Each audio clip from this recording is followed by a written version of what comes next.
A ver, hay varias preguntas, muchas sobre igual matrimonio igualitario, que es como el tema, ¿no? Pero bueno. Carlos Herrera, Herrera 313. ¿Cuál es su opinión acerca de que un matrimonio del mismo sexo adopte? Yo no lo veo mal. Pues tú tampoco, ¿no? Yo creo que la orientación sexual no es una determinante de si eres apto como madre o como padre. Si el matrimonio heterosexual, homosexual o las personas solteras son aptas para ser padres o madres, perfecto. Si no son aptas, estén o no estén casadas, no, que no adopten. Claro. Ricardo, Anas, porque, a ver, hay que aclarar una cosa. Es que tenemos pensado esto de que solo los matrimonios pueden adoptar y no es cierto. No es cierto. ¿Desde hace cuándo no es cierto? Hace muchos años. Muchos años. Sí, sí. Las personas solitas adoptan perfectamente. Okay. Ricardo, @Anastasio77, dice, ¿quién dijo miedo? Ya que legalicen todo.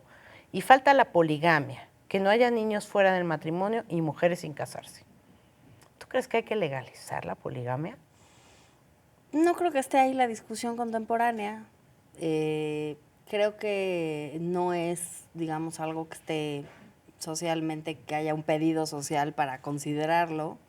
Y en todo caso, con base en el derecho a la no discriminación, tendría que ser poligamia y androgamia para que Claro, todo para el que las mundo, mujeres pudieran tener varios muchos maridos. maridos y los hombres varias esposas. Pues eso, creo que no es un tema de discusión ahorita. Me parece, digamos, no me parece un tema socialmente y actualmente Pero en un relevante futuro, para si se México. diera, pues hay que contemplarlo. ¿Sí? Pues lo que pasa es que cada sociedad se organiza como mejor puede, con base en el principio de no discriminación y siempre tratando de proteger a las personas que están en una situación de discriminación más, digamos, clara y difícil. Creo que la sociedad puede acordar lo que a la sociedad conviene, siempre que no se violen derechos de otros, ¿no? Finalmente ese es el papel de las leyes, ¿no? Así Que es. evolucionan. El papel de las leyes es evolucionar, es poder adaptarse a las nuevas cosas, ¿no? Hace unos años ni tú ni yo en la prepa teníamos Twitter y Facebook. Ahora en redes sociales se arman muchas discusiones, me estás leyendo preguntas de ahí. Hay también que pensar cómo se legislan estos medios, en fin. Toda la evolución tecnológica y social sí merece revisiones periódicas a la legislación. Claro. Bueno, Ricardo, nada más hay que decir que no haya niños fuera del matrimonio y mujeres sin casarse, pues tienes aquí una representante. Mujer no casada con hijo, ¿no? En fin. Compa Rodolfo, Fotela 208. ¿Qué vamos a hacer con los discursos de odio que estamos viviendo en la población LGBTI de diversas fuentes religiosas? ¿Qué hacemos con el discurso de odio, Alejandra? Porque además México es el segundo país con más crímenes de odio en el mundo después de Brasil. Crímenes de odio es cuando matas a una persona por su orientación sexual, ¿no? Así es. Bueno, puede haber crímenes de odio por otras causas, Claro. ¿no? Los crímenes contra ciertos grupos religiosos minoritarios, los crímenes en contra de personas indígenas o en contra de mujeres, también pueden ser crímenes de odio. Es muy seria la problemática. A mí hay una cifra que me aterra, que es de la Organización de Estados Americanos. La edad promedio de vida de las mujeres trans en las Américas es de 35 años. Mueren jovencísimas comparado con el resto de la población. ¿Y mueren por causas naturales? Pues por causas, por distintas cosas, mala atención médica, crímenes de odio, por también suicidio, por abuso de sustancias, todo esto provocado por un ambiente de mucha homofobia y de transfobia, ¿no? Es muy serio. Yo creo que el tema del discurso es un tema que no dejamos de trabajar en el CONAPRED. Todo el tiempo nos lo estamos cuestionando, porque CONAPRED tiene dos funciones que aquí son pertinentes. Una es la de conocer de quejas, de casos específicos. Tenemos actualmente 7 u 8 quejas que distintas personas han interpuesto por los discursos que han salido de algunos jerarcas de algunas iglesias. ¿Solo 7? Solo 7. Pensé que eran más. Solo 7 por ahora, pero digamos bastante amplias, ¿no? Y esa es la vía de la queja. Y en la vía de la queja tenemos que analizar con mucho cuidado los argumentos con los cuales construimos nuestro discurso, porque eso luego se puede pelear en tribunales. Entonces, si nosotros sacamos una resolución a favor o en contra de alguna cosa, en cualquier caso de discriminación, eso hay que discutirlo después ante el Poder Judicial, ¿no? Y la creación de precedentes se tiene que analizar con mucho cuidado. Pero por otro lado tenemos una función muy concreta de avanzar en el ámbito educativo, de la transformación cultural, que son procesos de muy largo plazo. Entonces, mediar entre estas dos posibilidades y los pronunciamientos que podemos hacer desde el CONAPRED, pero sí teniendo muy claro que el discurso homofóbico puede llevar a un discurso de odio que a su vez puede resultar en crímenes como los que vimos en Orlando hace un par de semanas, los que se vivieron en Jalapa. Todavía en ambos casos hay definiciones que hay que tomar respecto de cuál es la línea de investigación, pero siempre que hay grupos discriminados, en este caso población o lésbico, gay, bisexual o transexual, como víctimas, como en estos casos, hay que utilizar una perspectiva de investigación que tome en cuenta esa particularidad. Claro. El Josh, @JoseMB7, te mandó una batería de preguntas. Estoy tentada a cambiar esta sección para decir las preguntas del Josh. Entonces vamos a hacerlas rápido. Hay una que me gustaría que nos detuviéramos. ¿Cuál es tu postura ante la Iglesia de México y sus declaraciones, además de impedir nuestra labor como activistas en general? Luego dice, ejemplo claro es lo dicho por el obispo de Irapuato, las agresiones y desaparición de una persona trans en el Estado. Como activista en Guanajuato, un Estado conservador, la Iglesia y los partidos obstaculizan el matrimonio. ¿Qué hay de esto? Esa es como la primera. Yo creo que hay que plantear el tema así. La Iglesia, las iglesias disfrutan de una situación de derechos humanos que les permite establecer sus reglas internas y que les permite llevar a cabo sus actividades religiosas con libertad. Al mismo tiempo, vivimos en un Estado laico en donde todas las demás personas también tienen derechos y esos derechos no están sujetos a las opiniones de las iglesias y no deben de estar sujetos a las opiniones de nadie.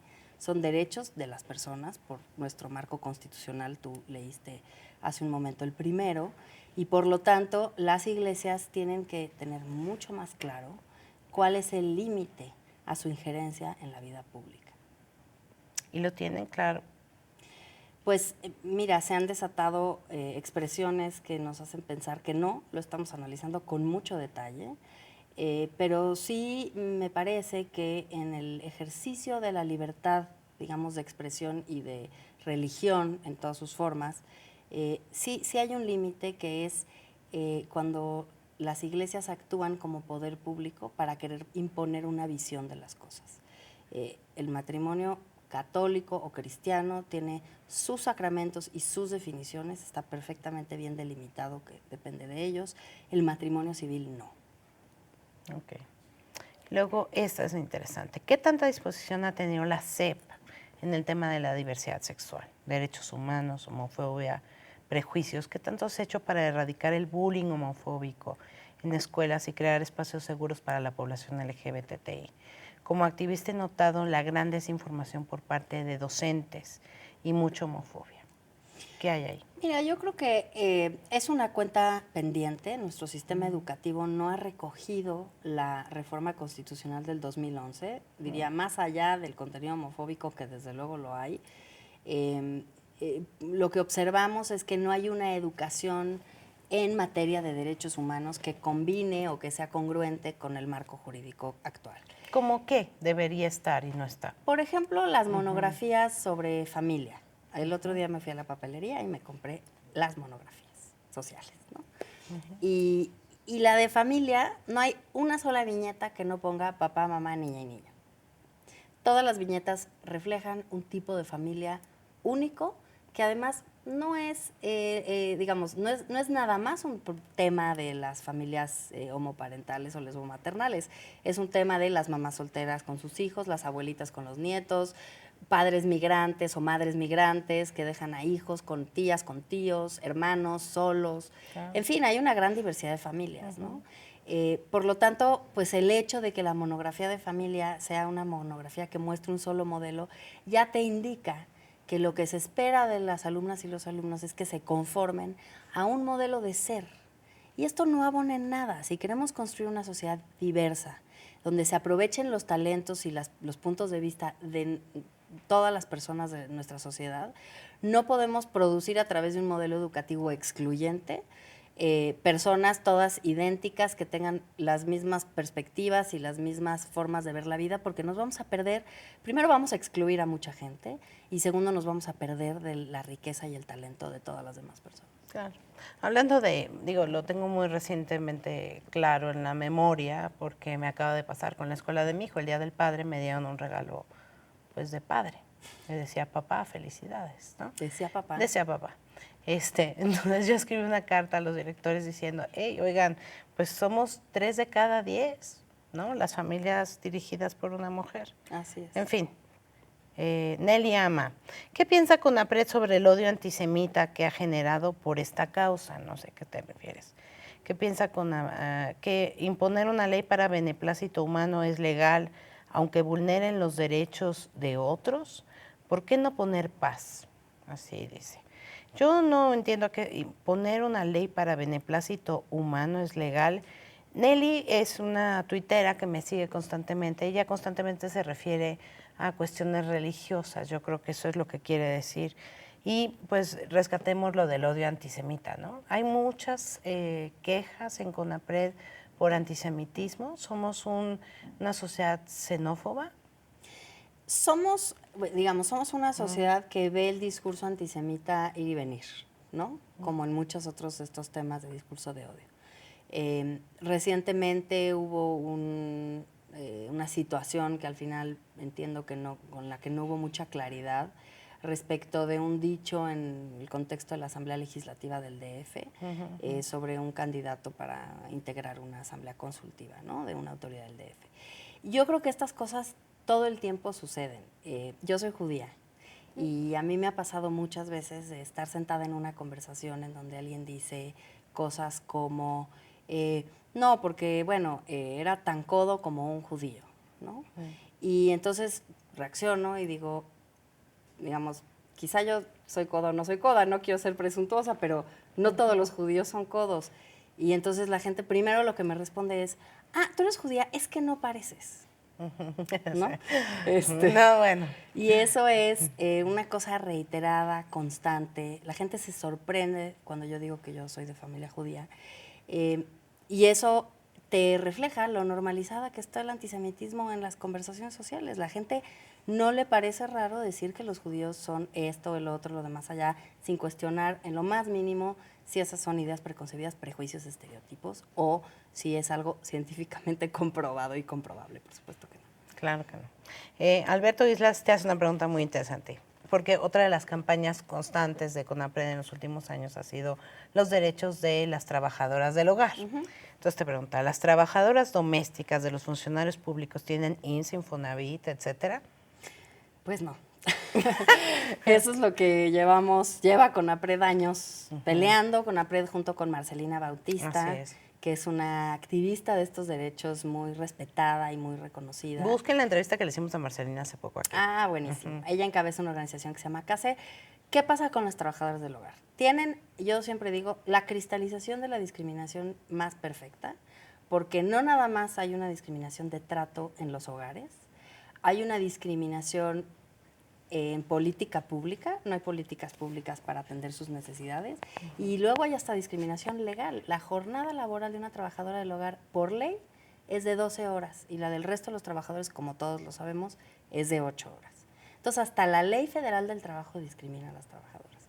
Si le sumas que son mujeres, que son indígenas, una mayoría pobres, y además muchas de ellas migrantes, tenemos muchas causas de discriminación que se concretan en el trabajo del hogar. Es una situación realmente avergonzante. Yo creo que este país no puede seguir con esa situación, ese estado de excepción, y por eso en CONAPRED nos hemos comprometido. Históricamente, antes de que yo llegara, ya era un tema fundamental de la agenda de CONAPRED y lo sigue siendo.